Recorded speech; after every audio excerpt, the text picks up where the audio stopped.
Picture this. You have around a lakh to spend on a motorcycle for your daily commutes. It needs to look smart, it should be fun to ride, it should return good mileage, and lastly, it should also look good every time you look at it and every time you roll up at a signal. And for that, today we have got two motorcycles. One is a 2025 edition of the TVS Raider, and the second is the new Honda CB125 Hornet that wants to take a dig on the Raider, which has been ruling this 125cc sporty segment for a good while. Now, we have ridden both these motorcycles back to back in different scenarios and traffic conditions to help you guys to pick a winner out of these two and which one should be your pick to have it in your parking lot. Now, the final result of this comparison might look very simple, but it isn't the case. I'm going to tell you which one is the preferred choice in the end of this video. But before we get going, you know the drill. If you are new to our channel, do consider subscribing to Car and Bike for the latest news, reviews and updates from the world of cars and bikes from Car and Bike. Let's start with the visuals, because in this segment, buyers spend a lot of time in choosing the motorcycle that appeals a lot to them. Starting with the TVS, the Raider has a youthful and edgy design that hasn't changed much since its introduction. The bike's design stands out when placed among other motorcycles, and it's because of its unique styling and distinctive design elements which gives the Raider a quirky and stylish appeal. In the case of the Honda, the CB125 Hornet draws its design inspiration from the bigger CB750 Hornet. Chunky tank extensions, bold headlamp design, golden USD fork, edgy lines and stylish color options. This one literally shouts, "Look at me, I am here. Am I not stylish?" Moving towards the tech department, this new top spec variant of the Raider comes with a 5-inch color TFT display with TVS's Smart X Connect function, which offers a long list of connected features that includes turn-by-turn navigation, call alerts, voice assist, and much more. Additionally, the Raider also comes with Follow Me Home headlamp function, 2 ride modes with boost mode for quicker accelerations, and TVS's IntelliGo Auto Engine Start-Stop Assist function for improved fuel economy.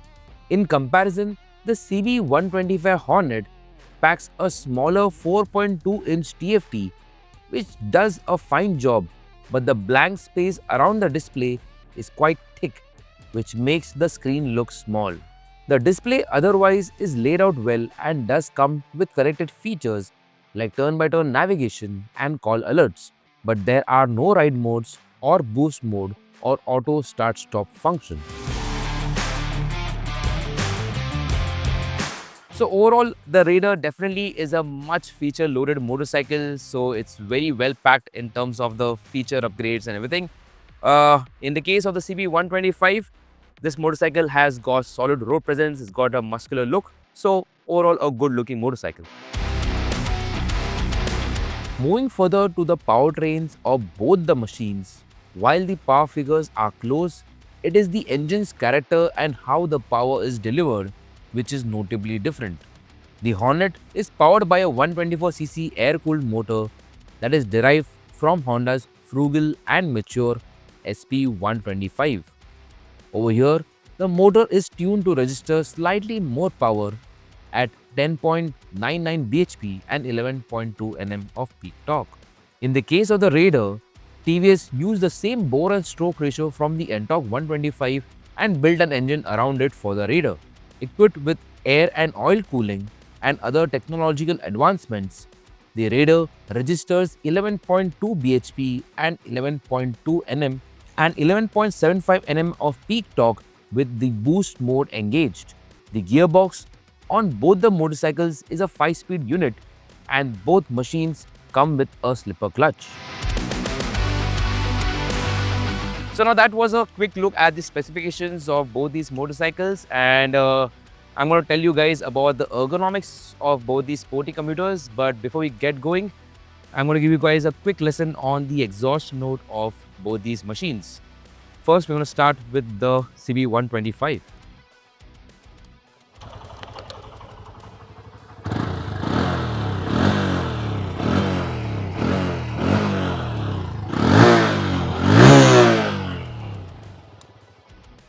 Okay, this one is quite smooth and refined. Let's check out the Raider.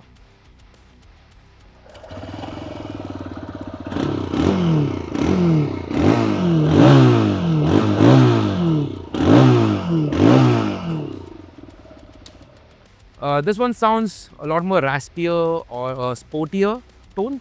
So what do you guys think about the exhaust note? Which one you liked more? Let us know in the comments. Now, moving further to the ergonomics, from the moment you hop on these bikes, you immediately feel what they are trying to be. On the Raider, the riding position is sportier, slightly forward, slightly tucked, which feels perfect.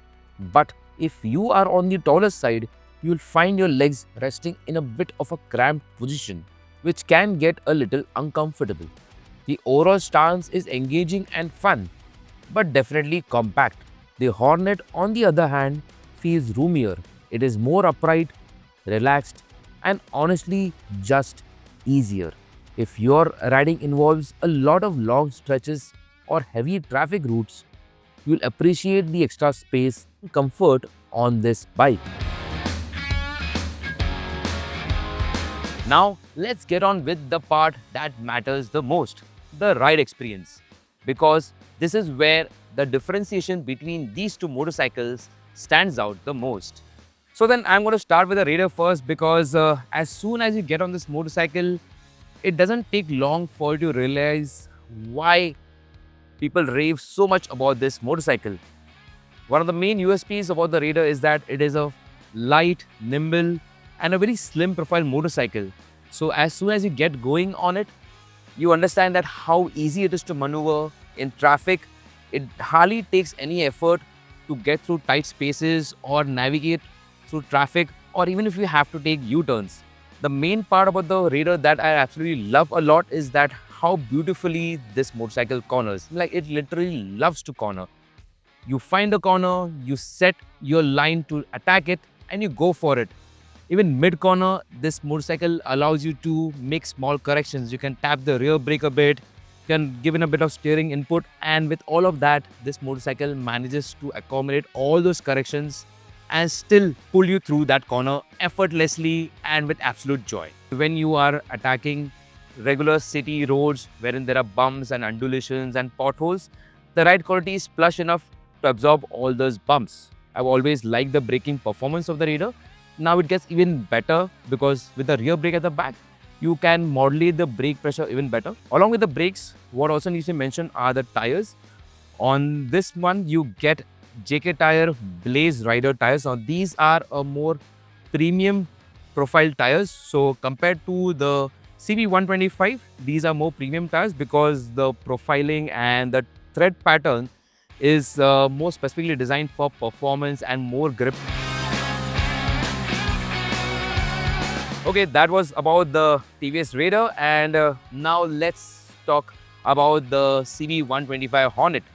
Now, unlike how this motorcycle looks, this one is more of a motorcycle that likes to be ridden in a calm and a composed manner. So, in terms of the steering with the Hornet, it is not as communicative as the Raider, but nevertheless, when it comes to city use, it is predictable and it is easy to steer. Next, the USD forks. In my opinion, I think this is more of a premium look that Honda has given. So the overall ride quality on this motorcycle is slightly on the stiffer side. So you do feel a fair bit of the bumps and the undulations while you're riding this motorcycle. Next is the motor. Now this one produces slightly more power than the powertrain that is used in the SP125. So up to 5000 RPM, you got smooth Honda kind of refinement and performance. But as you go beyond that RPM range, you do feel some vibrations that start to creep in from the handlebar and the pegs and the seat. And lastly, what also needs to be spoken about are the brakes on the CB125 Hornet. So here you only get a disc and a drum setup. There is no option of a disc at the rear. You get single channel ABS on both the bikes. So that's pretty much there. But then again, the tires on the Honda are more commuter centric.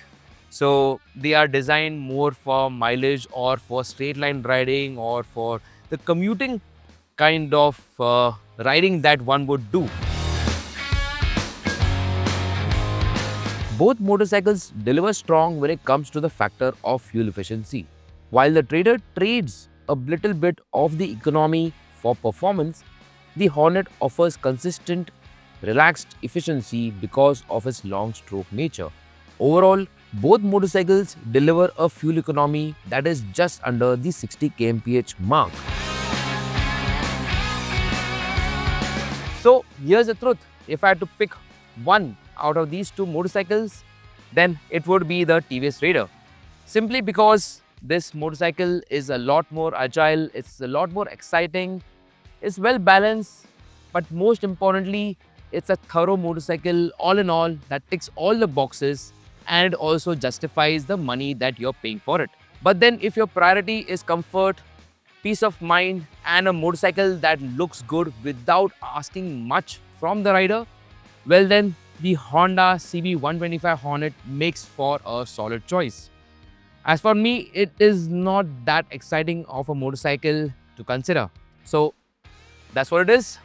Having said that, if you have liked this Comparo, do give it a like and do share it with your friends who are considering to buy either of these two motorcycles. I'm Janok Saurabh and I will see you in the next video. Thank you for watching Car and Bike.